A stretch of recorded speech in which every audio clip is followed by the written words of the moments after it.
Mindful Living podcast, the space where we challenge the stories we tell ourselves, one conscious breath at a time.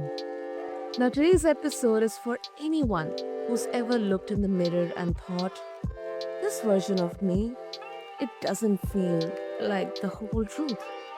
We're diving into the unseen layers of habit, identity, and healing, specifically the ones we bury under routines, wine glasses, and the phrase, I'm fine.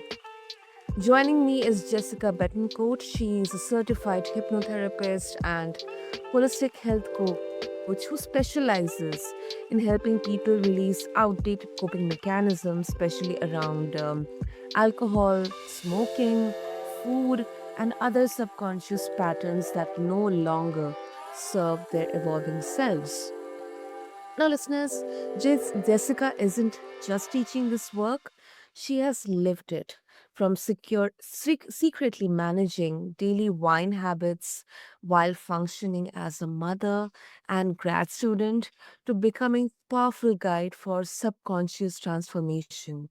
Her story is honest, raw, and radically healing. So whether you have been questioning your relationship with substances, or simply wondering why change feels so hard, this conversation is going to take us somewhere real. So, with that, Jessica, welcome to the show, and I'm really, really happy to have you here with us. Oh, thank you. Thank you, Sana. Thank you for the introduction. So, Jessica, I mean, what you say, I completely agree with you. Substance use is often it's an outdated habit, which is somewhere there is a journey or a past story or any kind of identity related it to there. So what helped you recognize your drinking as a symptom, not the root cause? I mean, how what exactly happened in your journey that caused you to explore this entire new world? hmm That's a really good question. How did I see my drinking as a symptom and not the root cause? I love that, and that's totally what it is. Anybody who has a habit that you do it, and you kind of maybe everybody comes to this point, or maybe you don't. But for me, I came to a point where I was realizing, oh, I'm just doing this thing. I'm just like doing it automatically at certain times in certain ways. I drank a whole bottle of wine starting at 5. Like I noticed that it just had this feeling of like I was just doing it automatically without even really thinking about it. I just was like going through the motions. And I thought to myself, if I wasn't doing this, what else would I be doing and how would I feel? And I was also noticing that I was really becoming really short tempered. I would wake up and feel like I looked really old, like dried out in my face, and my eyes were dull, and I was getting just really irritable with people, like a really short temper. And I thought, this isn't really who I am. This doesn't really feel like who I am. I feel like this is something that I'm doing to myself. And so I just started getting curious because I was so attached to my drinking. Like I never wanted it to be the thing that I needed to work on. But you can, if you have a habit like that, or you're resonating with what I'm saying, and it's the thing you don't want to work on, then that's the thing that you would want to look at. That's definitely where the the richness is and more discovery about yourself. So my thing was wine, but it really could be anything for anybody that you're, checking out with, doing all the time, like, you just kind of automatically resort to it, whether you just kind of, pick up cigarettes or scroll through your phone or eat, a whole bag of candy.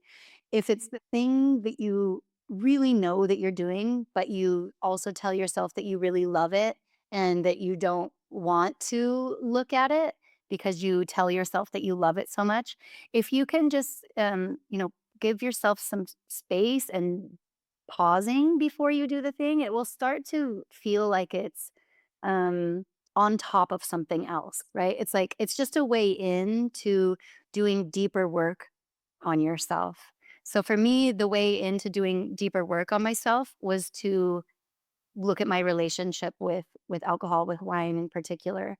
And when I did that, I was like, wow, I have all of this stuff in me that wants my attention, that needs healing, that is weight from the past, that is energetically keeping me stuck, dysregulating my nervous system, my emotional self. So it just became a way in, and that's why I look at addictive behaviors as a symptom because they're on top of the real root cause, which may be more than one thing. In many cases it is. It's not usually just one thing. It becomes like a journey of self-exploration when you yeah. Did you have a question? Sorry? No, no, no, go ahead, go ahead. Okay. Sorry, that was wrong.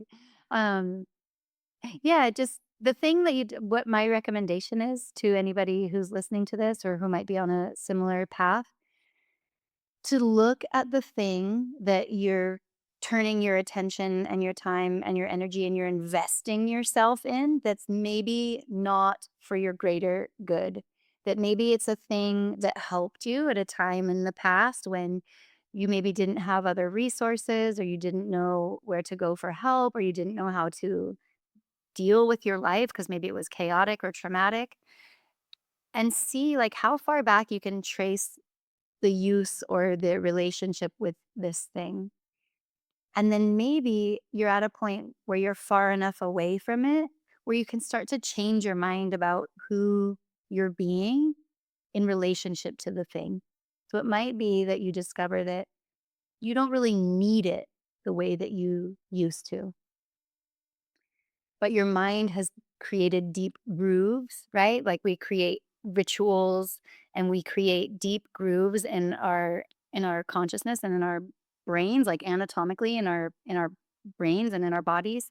We create habitual patterns that then our body just kind of does automatically and we cease thinking about it in a conscientious analytical way. And that's really how habits are formed. So they become repetitious. We identify with them as helping us, and we make up all these stories around why we love it and why we think we need it and what problems it solves. And until we can create some space between those stories and our real selves, then we'll keep doing it. But when you can slow down, and hypnosis is really amazing for this, also meditation, all types of spiritual journey practices are so beneficial and healing and helpful for creating space between yourself and the thing that you're doing. So you can start to see it as not really you, just something that you've been doing. And that's why it's a symptom rather than a root cause. Hmm. Uh, I mean, that completely makes sense. And also, as you mentioned about, these stories that we try to make to kind of justify these habits or substance use, it's this kind of our brain's own defense mechanism, Mhm. uh, kind of, to make our brain or body feel like it's worth it. It's kind of that sweet cover up behind maybe it kind of can be a past experience or some kind of traumatic event that happened. um, so I also want to ask you about hypnosis as you mentioned about it. I mean, there are still a lot of misconceptions around this particular concept. And many people still see it as a stage magic or a gimmick. um, at some point of time, even I also used to believe that. Uh, Mhm. but then there's definitely something happening here because um, something is happening in the brain when we are using hypnosis to shift a habit. So, what exactly? I mean, if you can, help us with any kind of scientific explanation, or is this something any kind of wiring changes within our brain? Yeah, I'm not a Mm. neuroscientist, Yeah. so that wouldn't be the language that I could define it from, but I can define it from, like, a consciousness perspective and as a hypnotherapist. And I do know a bit about, brain anatomy, but that's not my specialty. So I'll describe Mhm, it through the perspective of consciousness. So there's different mhm, levels of consciousness, right? mhm, And we're mostly acting from a really small percentage of it. Like the part of our mind that just kind of accepts that it knows things and like takes it for granted and has simplified life up until this point into a certain set of behaviors and a certain set of thoughts and beliefs and feelings, and our our body gets really used to that mode, those modes, right? So like those are kind of the default modes that we operate from. mhm, And they're pulled from our subconscious, or they were like they grew with us. And then our conscious mind kind of just like picks from that small sampling most of the time. mhm, It's familiar, right? And like it uses our brains use a lot of energy to even do thinking processes. And so every part of our body is really trying to conserve energy, and the brain, right? Especially because it has so many cognitive processes that use a lot of energy. So it's trying to conserve. So what it likes to do is just make stuff easy. So it's like it picks what it knows, it picks what's familiar, even if those things are unhelpful per se to the body. It's like the mind just wants to survive. And so it goes to what it knows. It doesn't really want to like um spend a lot of time and energy and resource to like find another way to do something when this way already quote unquote works, the habit or the default mode of being. But what hypnosis allows us to do is to relax that part of our mind that is just kind of like automatically thinks this, the one that that's just kind of talking to us, that part of our mind that's just talking to us all the time and instructing us what to do. Because if you slow down and you really think about it, you don't do anything without some sort of internal dialogue happening first. So in the example of like, and for myself too, like somebody who knows that they're gonna drink at 5 o'clock, I mean, at any given day, no matter what. There's already a whole front loading of dialogue that has happened before that even occurred, right? Like, waking up, recovering from feeling like you drank last night. Oh, maybe I don't want to do that again today. But oh, I'm gonna start to feel a little bit better. Drink water. Maybe I exercise. Maybe I eat well. Okay, I'm starting to feel better. Okay, you know what? Wine sounds really good again. mhm, Okay, I'm gonna go to the store after work. And like all of this is going on, maybe even sub layered with other things that you're doing. Like you might be at work or you might be talking to somebody else or even, reading a book, but your mind has already traveled in this other direction of planning the behavior that you're going to do. And that is what hypnosis helps you stop. So we have to utilize what's called pattern interrupts. So that's a pattern, right? That's a habitual way of thinking that leads somebody into a habitual way of acting or doing. So when you put a client into hypnosis, and I could segue right now and talk about why hypnosis is not performative, but it's really just it's a deeply relaxed mode. You get people to relax and just kind of let their mental guard down just for themselves, without having any kind of agenda for them. So before I put somebody in hypnosis, I ask them exactly what they want to stop doing, what they want to do instead, what they would like less of, what they would like more of. And I get like a clear picture of what it is that they want to change with their thought processes, what they want to change in their action and behavior. And then we translate that into how we can pattern interrupt their thoughts. So when people are in hypnosis, they're in an alpha brainwave state where they've just been able to slow down, stop the chatter in their mind, and to just rest and be in the body and to just feel the sensation of like what it feels like to be in their body without moving forward with this mental agenda of what they're then going to go do and like running all around in their mind, which makes us really unpresent, which makes us really prone to doing things on autopilot or in an automatic way without pausing to really feel our way through it differently.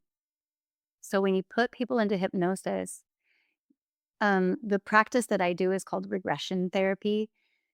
So I put people in this really relaxed state, and then I have them make an association with the Mhm. thing that they're doing that they wanna change, and I have them kinda, like, time travel back through time, and this is done in the subconscious mind because we can sit there and analytically go, "Okay, well, yesterday I did this, and then last year at this time I was here, and 5 years before that." It's not like that. It's more of, like, a feeling and a sense that's attached energetically to the thing that the person wants to change.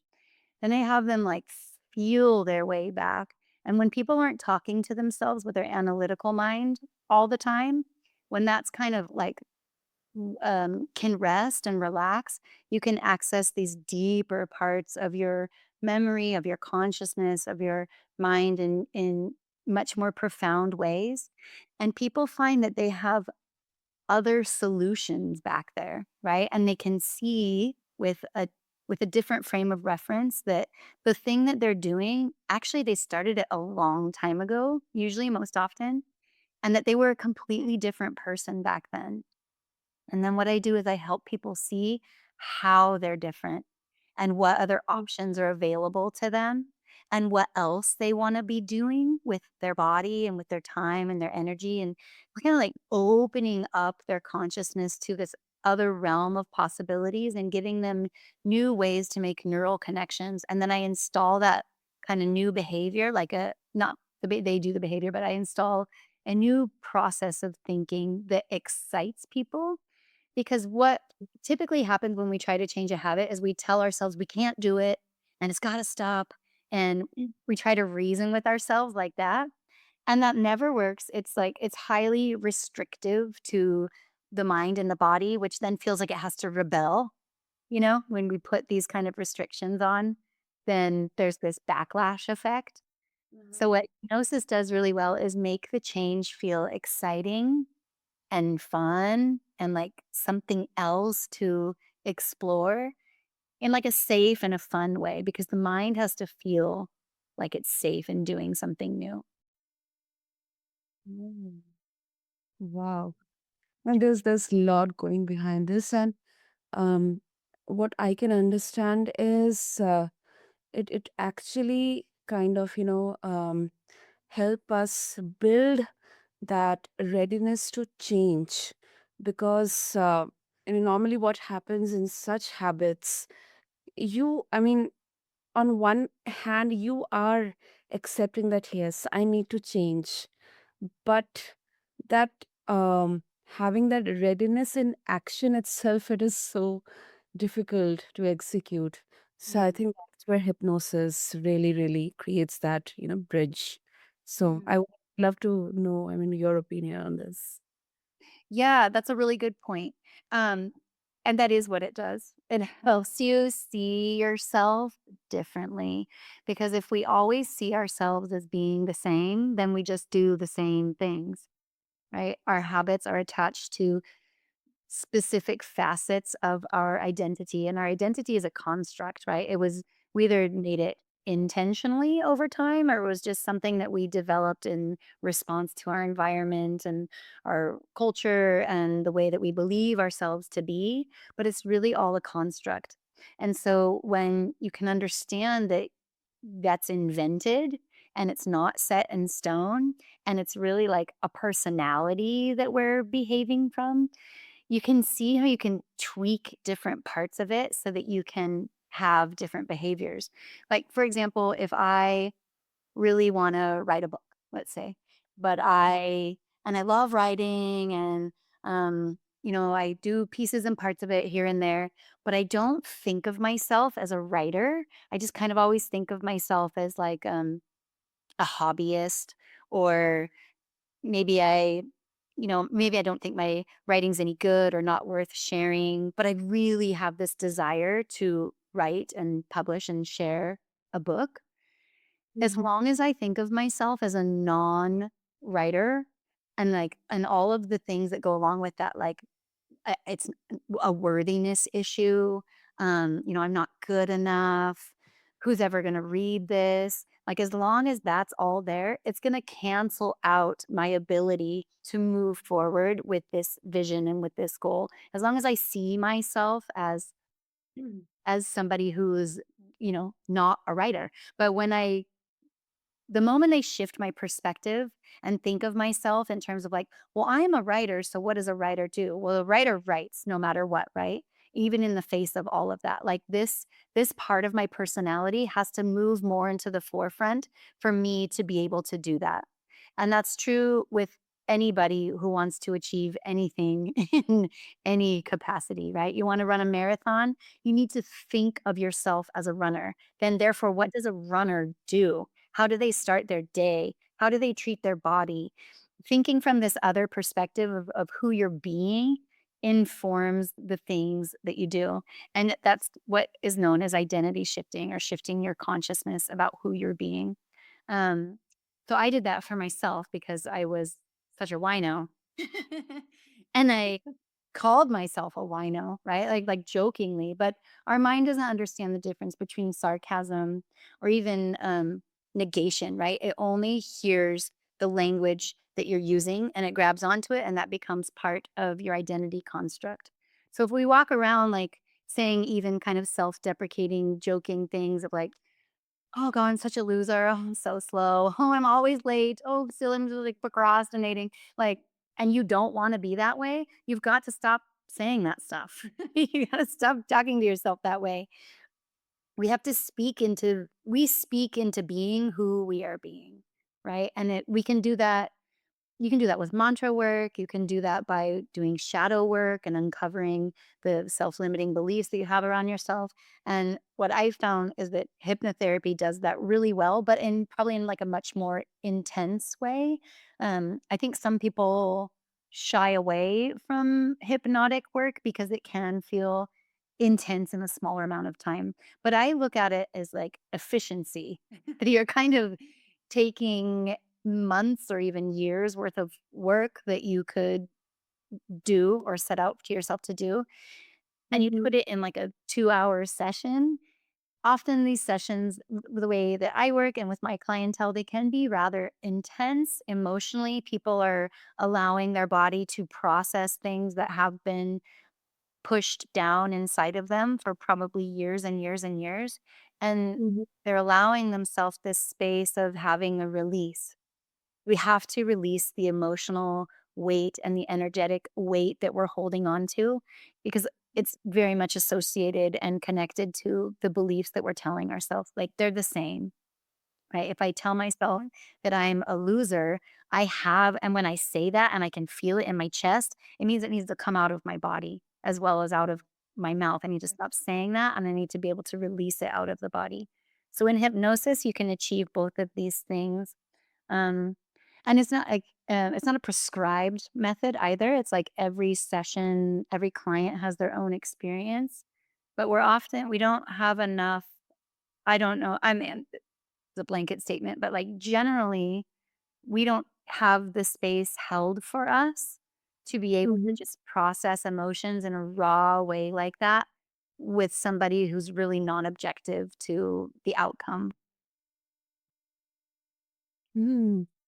How, I mean, this is so interesting because, and it's so, I mean, true because, I mean, I loved the way how hypnosis and then this whole identity shifting is connected. And secondly, as you mentioned about the language, what we say to ourselves, it's not that what we are actively telling ourselves subconsciously, our mind is telling us, it maybe based on ingrained beliefs or those limiting beliefs, we keep on telling ourselves we are not enough, we are not enough. And um, these habits may be kind of, a gateway to stop, make our subconscious self stop saying that, okay, let me just take a break. I'll stop thinking about this. I'll feel good. And that's how it changes, it becomes a habit. And then our minds get into that self-deprecating tone. I'm not good enough for it. Let me at least enjoy this one. This I deserve. Mhm, mhm. Oh, um, Yeah, it's so true. It's happening at such a deeper level that I guess hypnosis or such modalities they go to the deeper somatic levels as well. Mhm. S- I completely make sense. Mhm. Mhm. Yeah, they're not separate. It's like, the mind, body, soul connection is an integral system. You can work with one thing at a time, right? But it's really like it's just kind of like band-aids, right? Until you get the three to work synergistically, you won't feel like the real work has been done, right? We can take care of our mental health, we can go to the gym, we can do meditation, but it's really like you have to address the trinity. You have to address all of this as a whole because we're not separate from the body is not separate from the mind and we're not separate from our spirit as long as we're in incarnation, right? As long as we're alive, those three things are always acting together. um, I really love hypnosis. It's helped me really change my life, and I don't know that I would have otherwise.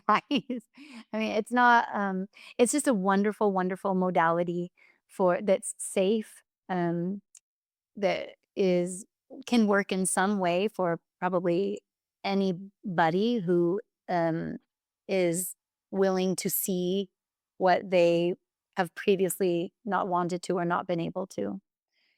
So it really allows you to expand your consciousness, but to also be in your body and to connect with yourself in a way that's just beyond well, I feel like the more and more I do it, over the years I've been doing it, 5, 6 years, that I feel so much less attached to my egoic self, and I feel more connected, and I identify more as being like a spiritual being inside of a human experience.